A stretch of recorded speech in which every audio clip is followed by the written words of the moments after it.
Salut à tous les amis, j'espère que vous allez bien. Moi c'est Vincent, bienvenue sur ma chaîne. Aujourd'hui, je vais vous faire découvrir un truc de fou, mais pour ça, il va falloir se mettre un petit casque, des lunettes de soleil, la GoPro sur les genoux, et c'est parti!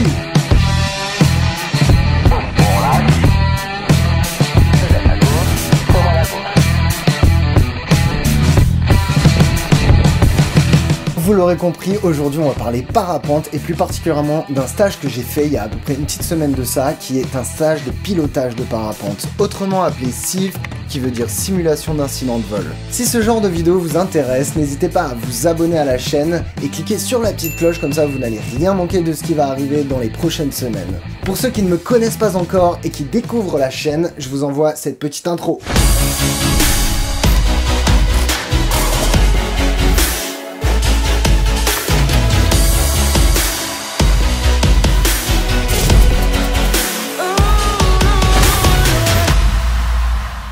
Alors avant de rentrer dans le vif du sujet et de vous montrer un petit peu toutes les manœuvres que j'ai pu effectuer durant ce stage qui a duré 3 jours, j'avais envie de vous parler un peu de mon parcours et qu'est-ce qui m'a amené à envisager de faire ce stage. Voilà, alors moi c'est tout simple, hein, j'ai commencé le parapente il y a à peu près 5-6 ans de ça, j'ai appris tout seul, c'est un truc que, avec du recul maintenant, je sais que j'aurais pas dû faire. Bon, après j'étais assez encadré, hein. J'avais des amis qui étaient pilotes depuis des années. J'ai toujours fait ça dans des conditions relativement safe, mais je ne le conseille surtout à personne. Je pense que, comme un petit peu tout dans la vie, et surtout quand on va vers l'inconnu, il vaut mieux se faire encadrer par des professionnels. Ça, c'est mon bon conseil du jour.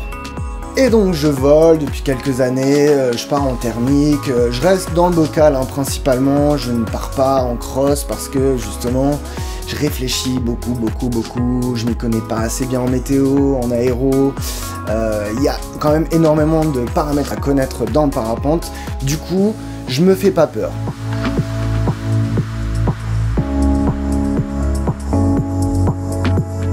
Arrive l'été dernier et là, un vol avec mes potes belges qui se passe pas ultra bien. Alors je prends 2 grosses fermetures, 2 bouts d'aile dans le thermique, c'était pas dramatique, mais j'ai eu une petite perte de confiance en moi, en mon matos. Est-ce que mon aile est adaptée à mon niveau?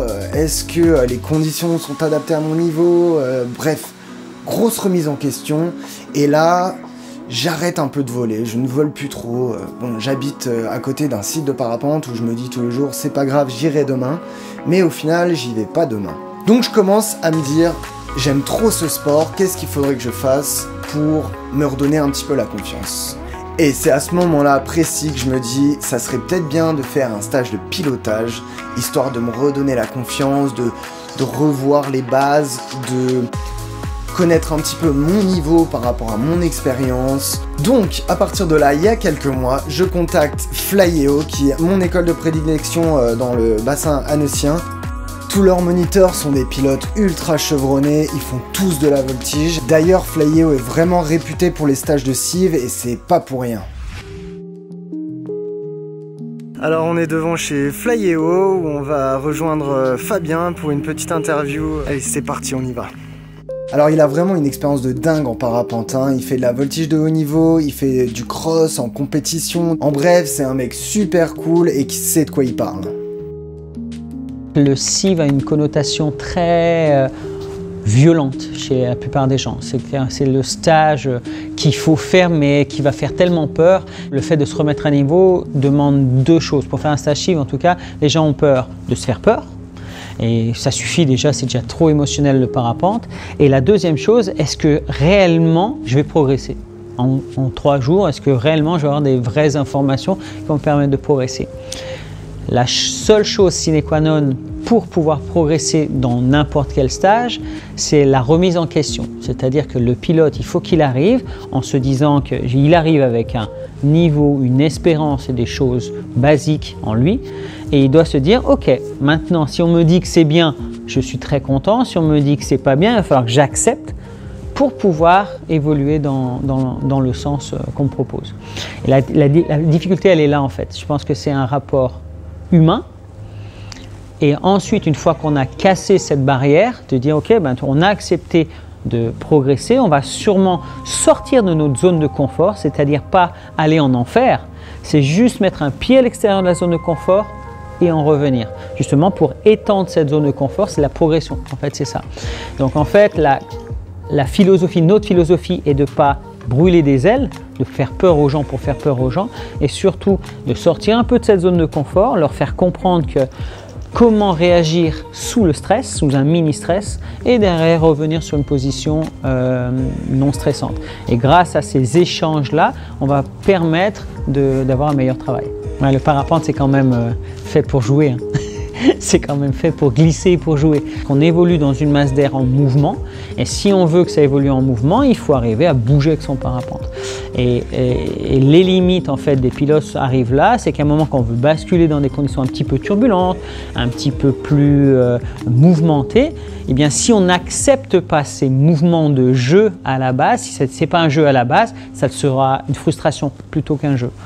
Alors que si on accepte le jeu dès le début du mouvement, derrière, ben, ça va être naturel de se faire bouger un petit peu, quoi.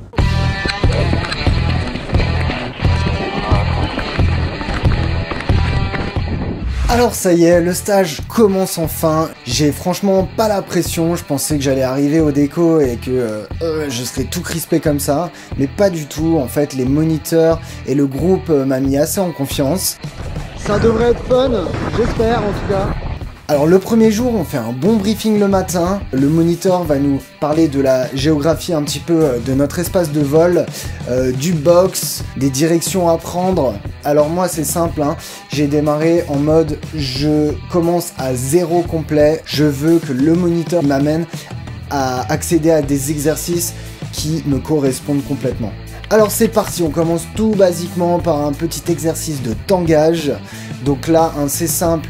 On met du frein, on laisse la voile shooter, dès qu'elle repasse derrière, on remet du frein, on fait ça 2-3 fois, et dès qu'on prend une belle abattée, l'idée c'est de la temporiser super fort. Et donc l'amplitude à la commande est vraiment très important, et c'est là où j'apprends une des premières notions les plus importantes en parapente. C'est que moi les tempos, avant, je faisais des petits ouh comme ça, parce que voilà, je savais pas trop... Mais en fait, une brise de frein, bah, ça va de la position bras haut jusqu'à la position en dessous des fesses en fait. Hein, et je savais pas qu'il fallait de temps en temps piler sur les freins pour arrêter une abattée. Alors le deuxième exercice, c'est un exercice de mise en 3-6 sortie naturelle. Donc là c'est simple, on initie un 360 avec assez d'amplitude à la commande quand même, et on laisse sortir la voile d'elle-même. Ensuite, on vient faire une petite compensation et quand elle shoot, bim, une grosse tempo avec de l'amplitude, comme on aime bien faire.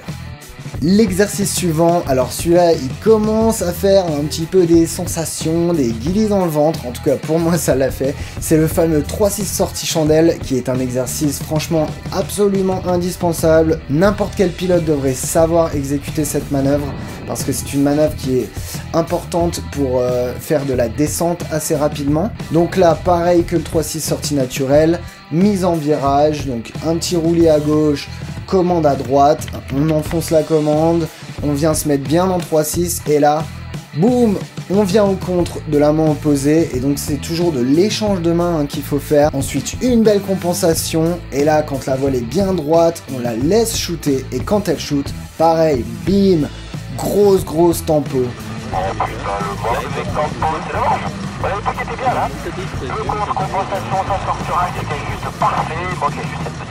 J'ai pris quelques petites claques dans la tronche, hein, faut dire ce qui est, donc des petites fermetures frontales par manque justement de dynamisme à la commande dans la tempo.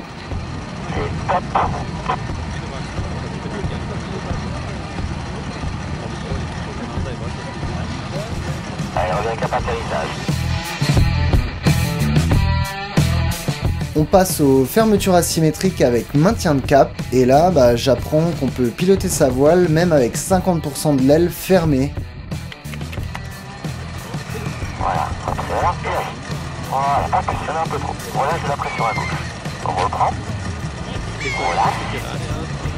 Je trouve le petit dosage qui va bien à la commande. Tu vas beaucoup plus avoir de roulis. bien. Demi-tour à gauche à la commande. Allez, on fait tourner. Vas-y encore, continue. On va se mettre face à l'atterrissage, continue. Allez, reviens avec cap atterrissage et tu tiens ton cap face à l'atterrissage. Relâche un peu de pression et reprends. Relâche la fermeture. Toujours en conservant le cap, on relâche la fermeture, tiens ton cap. Des petites actions aux arrières ou à la commande pour réouvrir. Voilà. Alors l'exercice suivant, c'était les autorotations. Donc ça, c'est un truc qui me faisait vraiment flipper quand je voyais les autres faire sur les vidéos de CIF que j'avais vues avant de faire mon stage. Mais c'est un des trucs que j'ai le plus kiffé. Franchement, j'ai adoré. Donc là, on fait une grosse fermeture, boum, on se jette dans la sellette côté voile fermée. Et là, ben, on attend de partir et de rentrer en autorotation. Et ben, on apprend à en sortir. Laisse aller. Voilà, on est dans l'autoroute et on vient au contre. Maintenant, boum, allez, jusqu'au-dessus de la tête. Ouais, super. Allez, tu m'en refais une. Petit mouvement dynamique à gauche, c'est la commande pour faire repartir en autoroute. Allez, dynamique à gauche. Boum, on relâche. On laisse accélérer. Et on sortira face à atterrissage ensuite. Tout seul. Allez, le contre. Allez, encore. Au-dessus de la tête. Relâche. Et relâche ta fermeture. Tiens ton cap. Moi personnellement, franchement, j'ai adoré la fin du vol là, quand j'ai posé, j'étais comme un petit fou à Disneyland. Alors ensuite on a vu le 3-6 négatif. Alors là c'est une manœuvre qui est super importante parce que c'est une manœuvre qui nous permet de faire des évitements assez rapides. Donc vous allez voir là dans l'exercice, hein, ça parle de lui-même. Il y a un bon shoot de voile qu'il faut bien temporiser encore une fois. Mais en tout cas ça peut nous sortir de situations qui peuvent être un peu angoissantes. Hein. Boum, on enfonce la commande, on attend que notre épaule parte et là hop on relève et on temporise la belle abattée. Mais en ayant fait ça, bah, on s'est mis un 180 ultra rapide et ça nous permet du coup de pouvoir éviter n'importe quel type d'obstacle, en tout cas un peu au dernier moment comme ça. Allez vas-y, verrouille les mains en bas, on remonte 10 cm sous les maillons, compact dans le poste de pilotage, bouge plus, un peu plus bas, voilà, 1 cm plus bas.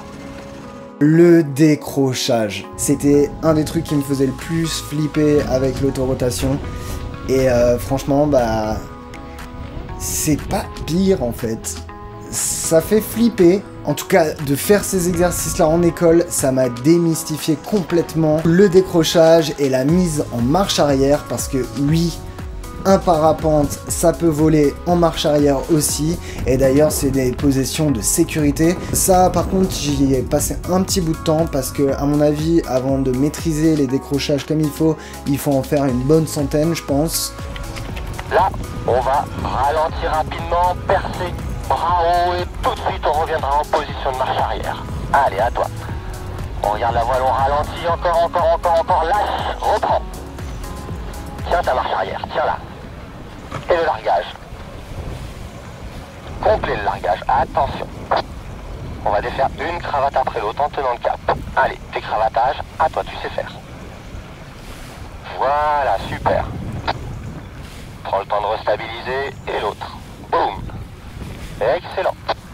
La sensation elle est assez incroyable, on sent qu'on glisse vers l'arrière, ensuite on relève les mains, hop elle va re-shooter, elle va reprendre sa marche avant, c'était vraiment assez incroyable de pouvoir accéder à ça.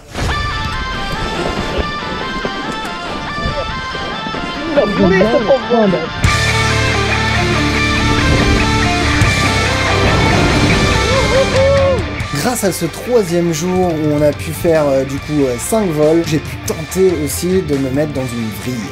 Alors une vrille c'est quoi? Eh ben c'est quand on décroche une demi-aile. Allez c'est parti pour les vrilles. Souhaitez-moi bonne chance. Ça fait un petit peu flipper. Là c'est on enfonce, comme le 3-6 négatif un peu, mais du coup on revient directement mettre sa main en position de marche arrière, et là on se laisse partir dans la vrille.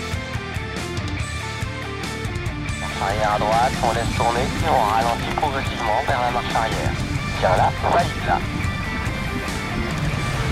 Et on raccompagne vers la sortie. Allez. Voilà, super. Pareil, c'est une sensation que j'ai adorée, je sais pas pourquoi.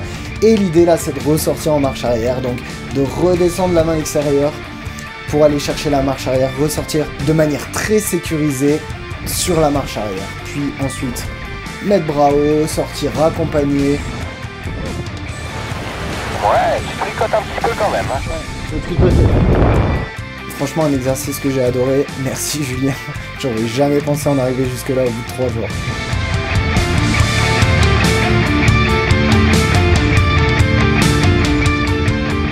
Et enfin, pour finir, j'ai eu droit à mes premiers cours de wing over. Donc ils étaient pas ultra over, mais ils étaient déjà quand même wing, c'est déjà pas mal. Ça c'est le truc fun par excellence en parapente. Par contre, c'est ultra compliqué. Ça a l'air super simple quand on voit les autres faire. Et franchement, moi c'est une manœuvre que je me disais, même en tant que débutant, tu peux arriver à faire ça sans problème. Et ben j'avais absolument tort. Il y a beaucoup de choses à gérer dans un wing over, énormément de positions de sellette, de positions de frein intérieur, de frein extérieur. C'est franchement très compliqué. Allez, sellette, commande, je l'envoie et je l'emmène avec l'extérieur. Bravo, sellette. Boum, allez, vas-y, tiens l'extérieur, encore, voilà. Et on arrête. Bien, là, cette fois-ci, on a une trajectoire où ça n'a pas fermé, qui nous permet de monter et de retrouver cette porte d'entrée. Super. Par contre, dans la porte d'entrée, on avait du roulis intérieur. Si on avait déclenché, ça nous aurait généré du roulis inverse sur le prochain wing, ça aurait été amplifiant, mais là, attention, les dégâts. C'est une des plus belles figures, franchement, pour moi en parapente, avec peut-être la satin que je n'ai pas eu l'occasion de tenter, parce que, bon, faut pas déconner quand même. Voilà, j'en suis ici dans ma progression, j'ai appris une tonne de trucs en l'espace de ces 3 journées de cive avec Flyeo. Et j'avais envie de revenir ici pour avoir une petite discussion avec mon moniteur Julien. Bah, nous, on a quelques fondamentaux qui font partie de notre école, qui sont la position dans le poste de pilotage, qui vont être aussi la capacité à aller chercher l'amplitude à la commande nécessaire pour stopper une action, une abattée, avoir une action de compensation ou un contre. On travaille nos dosages et aussi la dissociation des commandes. C'est-à-dire qu'on est capable de travailler par demi-aile sur des actions uniques. Et le tout nous permet aussi de reconnaître des phases. À partir du moment où on est bien dans notre poste de pilotage, qu'on a les bonnes actions mécaniques, il suffit juste de reconnaître dans quelle phase on est, dans quel élément, à quel moment on se situe dans nos mouvements pour avoir la bonne action. Voilà, donc tout notre enseignement, en tout cas, il va découler de là.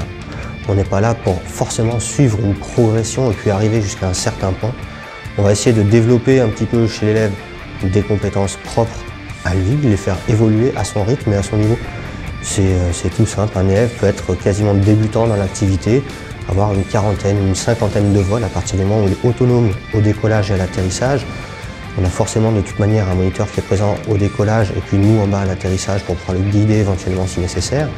Et on le fera progresser à son rythme pour comprendre comment savoir se situer dans l'espace, quelles sont les bonnes actions de pilotage à avoir de manière très simple.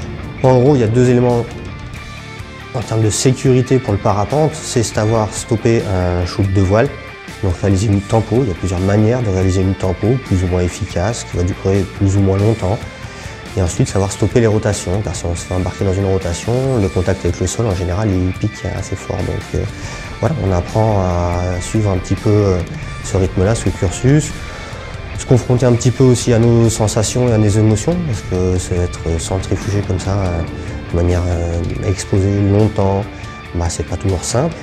Et une fois qu'on a réussi à appréhender un petit peu le fonctionnement du mécanisme d'entrée et de sortie, on est plus à l'aise avec ça et puis il n'y a plus aucun souci. Voilà, c'est démystifier en gros tout ce qu'il peut y avoir en parapente. Voilà, et on va traiter vraiment la base. Et plus on aura de compétences, moins on aura de crainte. Donc grâce au CIV, on va être là pour se connaître en partie soi-même et aussi et surtout connaître notre outil et savoir l'utiliser au mieux pour être en sécurité.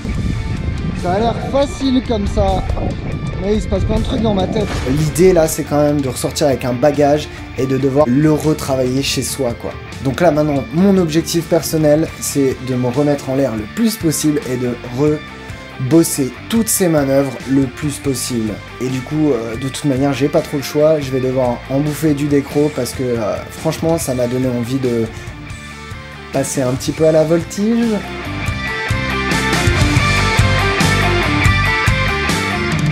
Si vous avez aimé cette vidéo, n'hésitez pas à mettre un petit like et à me laisser part de vos impressions dans les commentaires. En tout cas, j'étais ravi de partager cette expérience avec vous. N'hésitez pas à vous abonner et moi je vous dis à très vite pour une prochaine vidéo. Et merci Flyeo.